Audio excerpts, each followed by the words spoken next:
Chapter 5. A Strange Complication. Nancy, if it is mystery you thrive on, you will have your fill discovering the secret sorrow in Mr. Sidney's life, Bess said as Nancy lifted the hood of her car.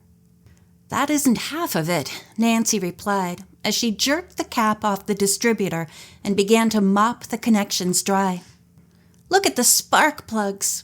They are in perfect wells of water. Throw the flashlight over this way, George. Speaking of mysteries, George said, the insides of an automobile have me baffled. I think you put water in one end and gasoline in the other, but that's as far as my knowledge goes. Suppose electricity had never been invented, or gasoline either, Bess suggested.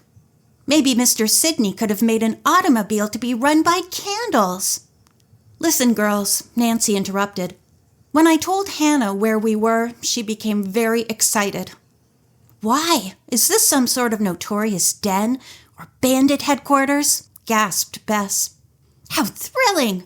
And you sat there so cool all the time. I told Hannah we were supping with Asa Sidney, Nancy continued. She gasped and said something about getting into trouble.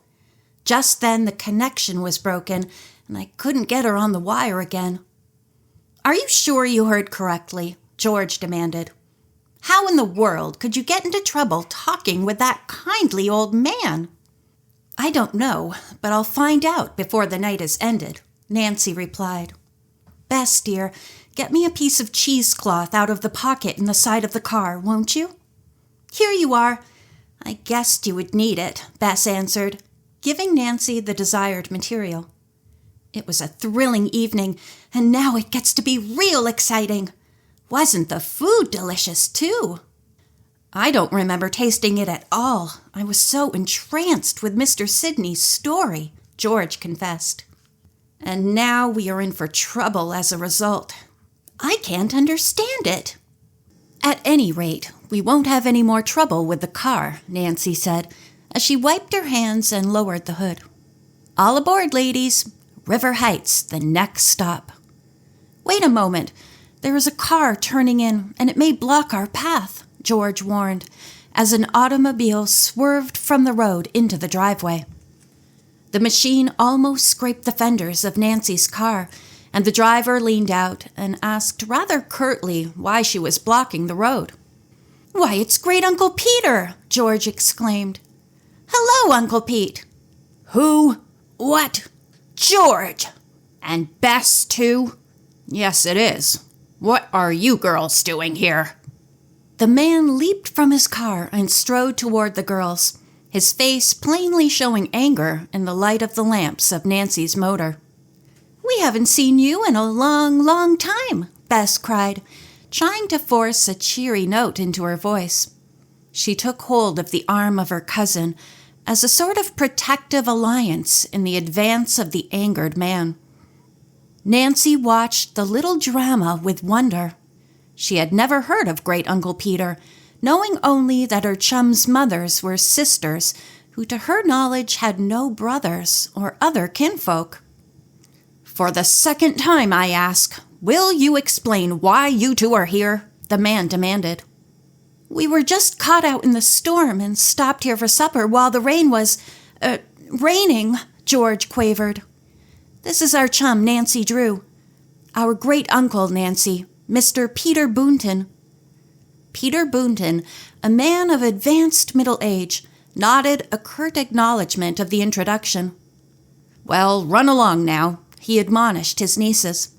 It is late for you young girls to be so far from home. And let me warn you that this is scarcely the kind of place your families would care to have you frequent. Good night. He turned on his heel and entered the Twisted Candles Inn. Whew! Exclaimed George. What a greeting. Nancy, the plot thickens. And yet if this place is so notorious that we should not be seen here, why does Uncle Peter visit it? Anyhow, I think his advice that we start for home is good, Nancy said. It would have been better if he hadn't parked his car right in front of mine. I'll have to back out. "Oh ho! Here is another customer." To Nancy's chagrin, another machine looped into the driveway and drew up close behind her own car. "This place has become very popular all of a sudden," she frowned, tapping the button of her horn to signal for room in which to back up. The newcomer did not budge for a moment. Then, grudgingly, he backed his machine and drove it up abreast of Nancy's car. The headlights of his automobile illuminated the car in which Uncle Peter had just arrived. "Say, miss, do you know who that car belongs to?" the driver asked Nancy. "Some man," Nancy answered.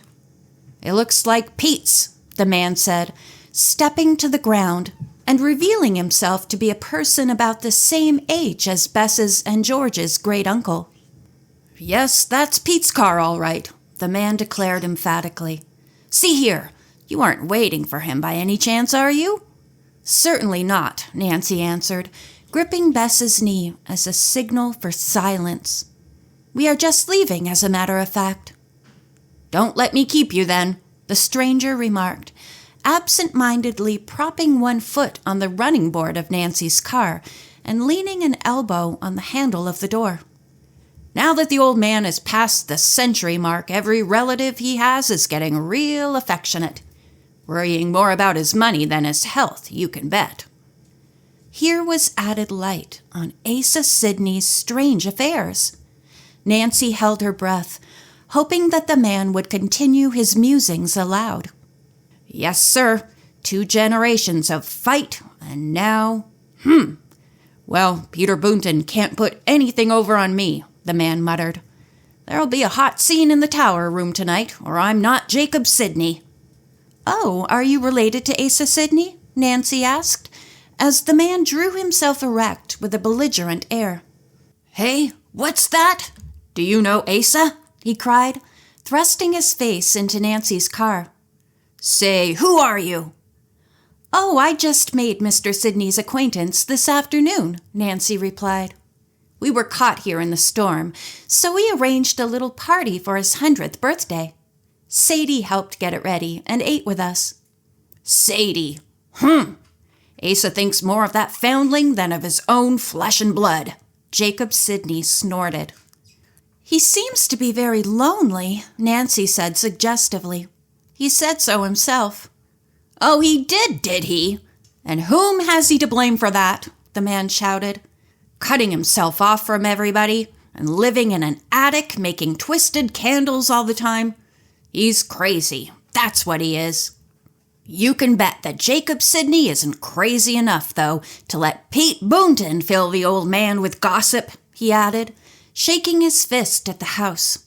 "The Sidneys don't inherit any weakness in the head, and a Boonton never got the best of 'em yet." With that, the stranger dashed into the inn, leaving the girls speechless. Still silent, Nancy backed the car out of the driveway and headed it for River Heights. Her chums sat silently beside her as the wheels clicked off mile after mile. Nancy's mind was whirling. Mentally, she reviewed the happenings of the afternoon, trying to fit the events together in some sort of pattern. First, the scolding Semet had been overheard giving Sadie, then the meeting with the old man, and the strange but sorrowful story he had hinted at after the supper shared in the tower room. Nancy could not see any connections there. Hannah's interrupted warning had been meaningless until the arrival of the 2 men just as Nancy was ready to leave. Her chum's great-uncle was in some way the rival of Asa's kinsman, Jacob Sidney. Did that innocently involve Bess and George? Was that the trouble about which Hannah had tried to warn her? And if so, what trouble could come to Nancy herself?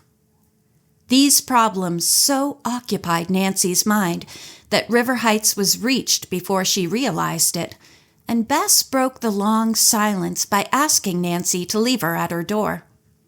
"It was an exciting afternoon and evening, wasn't it?" she said in farewell. George, who elected to get out with her cousin, added, "Let's plan another visit to Mr. Sidney. no matter what Uncle Peter said.